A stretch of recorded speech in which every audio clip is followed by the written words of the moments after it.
A Russian artillery soldier guides a BM-1 launch vehicle to a resupply point where a TZMT transloader will load up to 24 3.7 metre long, 217 kg, 220mm thermobaric artillery rockets. The transloader can also provide 400 litres of fuel. An experienced crew will be able to load all the rockets and refuel the BM-1 in under 24 minutes.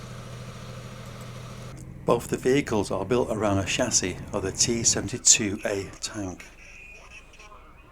The BM-1 launch vehicle is seen here conducting live-fire training at a time before the Russian invasion of Ukraine. So this is the feared TOS-1A Solntsepyok system. Referred to by the Russian military as a heavy flamethrower, its name can cause some confusion, but this is a multiple rocket launcher that, as Russian soldiers observed, literally throws out a lot of flames during the firing of its rocket's solid fuel jet engine.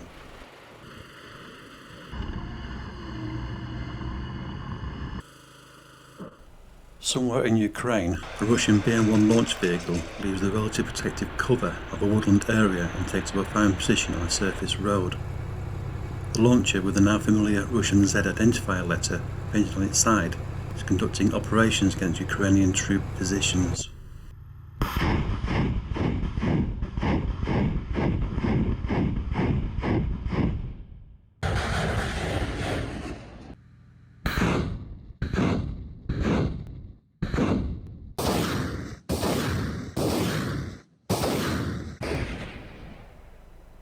So why is this multiple rocket launcher so feared? By design, it's a highly destructive weapon system. It fires unguided 220mm rockets to obliterate large areas with great accuracy. The rockets are armed with a thermobaric warhead, used to destroy enemy manpower, military equipment and fortifications with the rocket's devastating volumetric explosion. These rounds disperse gaseous clouds of chemicals into the air, which are then detonated by vacuum explosives to release high-pressure shockwaves, sucking air out of confined areas with tremendous force and destroying buildings, trenches and other fortifications.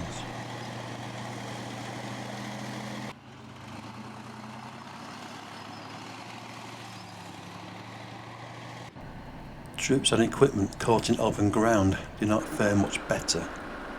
The BM-1 launcher is able to deploy a salvo of 24 rockets within 90 seconds, using modernised fire control system with a ballistic computer, aiming sights and a 1D14 laser rangefinder, all installed after 2016. The BM-1 can launch all 24 of its rockets in around 6 to 12 seconds up to 6,000 metres or 3.72 miles and will devastate an area of around 40,000 square metres. To put in perspective, that's about 3.5 times the area of Trafalgar Square in London, or decimate a 25% greater area of the Lincoln Memorial Reflecting Pool in Washington, D.C.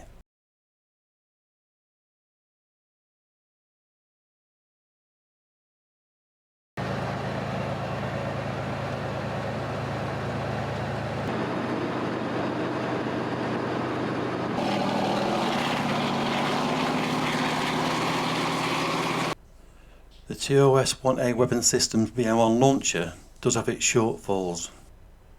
It has a relatively short effective firing range, meaning it has to get fairly close to enemy positions, leaving it exposed and vulnerable to Ukrainian UAV drone patrols and Ukrainian forward deployed military reconnaissance scouts armed with long and short-ranged guided anti-tank weapons.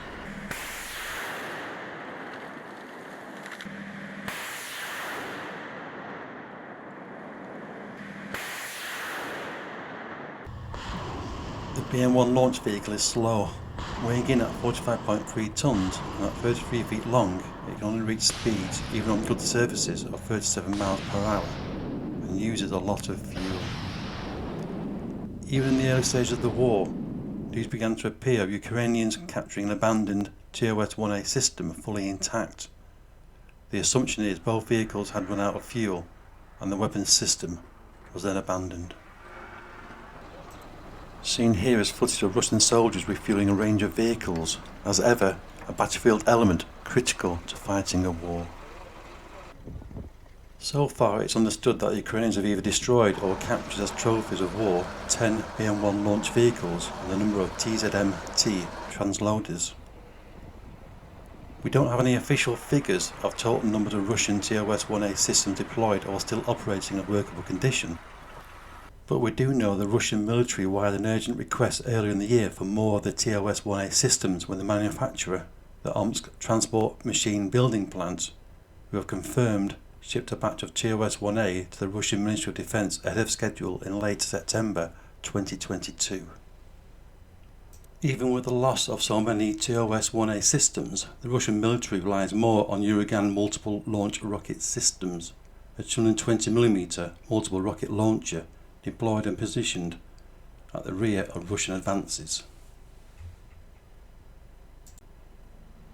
It has a superior firing range of 35 kilometers or 22 miles. It was introduced by Soviet forces in 1975.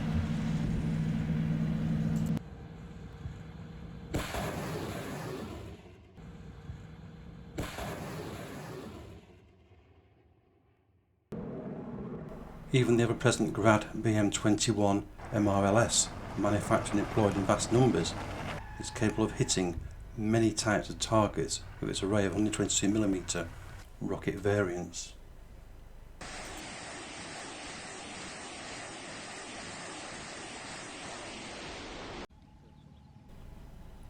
It can also launch at targets up to 32 miles away.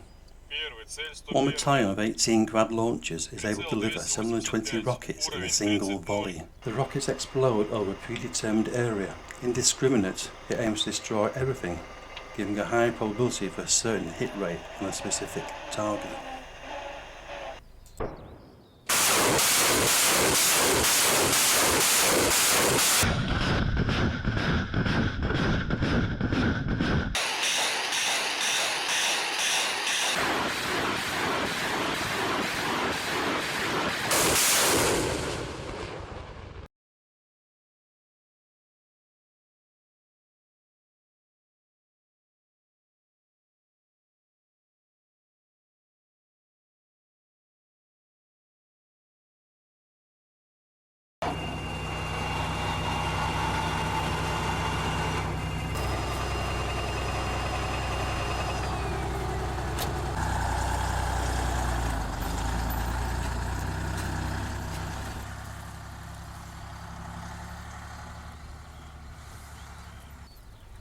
The Soviet-era BM-30 Smerch heavy self-propelled 300mm multiple rocket launcher made its mark at the beginning of the Russian invasion, using its maximum 120-mile firing range to fire rockets from inside Russian territory to hit targets in Kharkiv.